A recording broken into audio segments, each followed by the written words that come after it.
There have been quite a few buffs and nerfs recently inside of PvE that got me thinking, what are the absolute best guns that you should farm for right now in Lightfall? Starting with the most predictable gun that I could have possibly suggested, the Immortal SMG. This thing is nuts for so many different reasons, but the main caveat here is that you have to hate yourself enough to go play Trials of Osiris to get a good roll. Now, the nice thing is the regular version is plenty good. You don't necessarily need an adept, and you can see here, I'm not even using adept mods on it, so it really doesn't matter that much.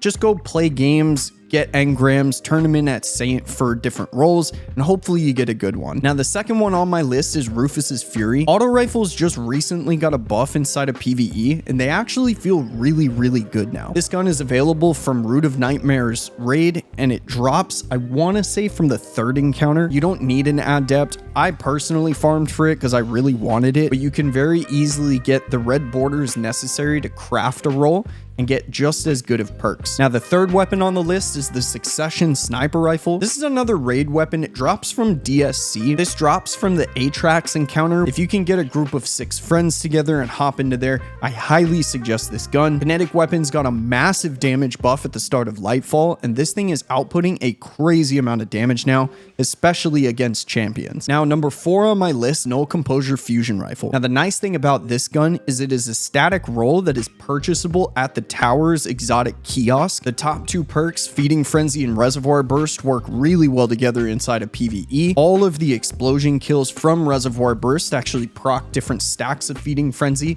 which gives you a crazy fast reload. And if you pair it now with volatile rounds off of the artifact mod, you can basically just blow up everything in the game. Number 5 on the list is another raid weapon. This drops from the King's Fall raid, but again, hand cannons just recently got a PvE buff, and they actually feel quite good now. You can go and farm Oryx for red borders to drop. I want to say that all of the guns can drop from that final encounter, so save a checkpoint, farm it out with some friends. Highly recommend this, and it feels really good in endgame now. Number 6 on my list is Iterative Loop. This drops from Neomuna, which you can get the red borders from doing gold patrols, but I highly suggest this with Volt Shot. Honestly, any free damage is great. Coming in at number 7 is Prodigal Return. This is a Season of Defiance weapon, and again, I highly recommend because of Volt Shot. As far as I know, this is the only grenade launcher that can get that perk, but this thing blows up literally everything. But I think I will use this even more next season once Volatile Flow goes away,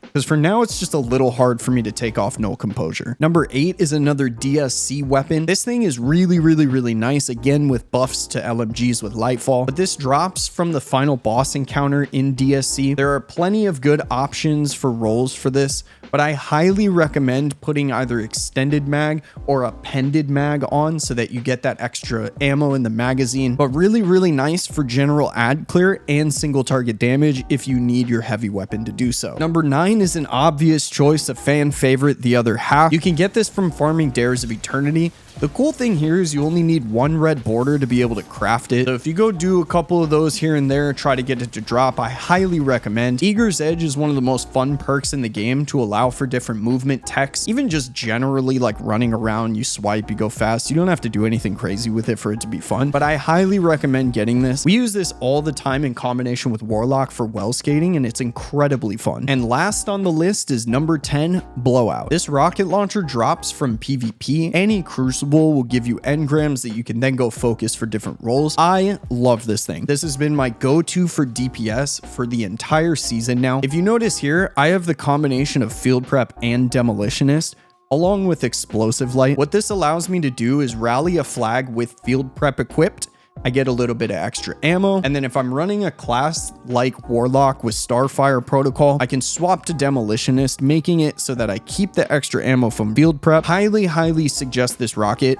It is the easiest thing to farm, as long as, again, you hate yourself enough to play PvP. Now, that's just a quick list of weapons that I suggest you grind out. I know a lot of them come from different things like raids and maybe aren't the easiest or most accessible to people, but if you really care about being optimized for endgame PvE content, I highly suggest you try to get those done. We stream every day but Tuesdays and Thursdays at twitch.tv/strasner. I'm playing a lot more PvE lately because PvP just hasn't really been that fun for me. If you want to see how any of these weapons work or how these builds come together, go ahead and stop by.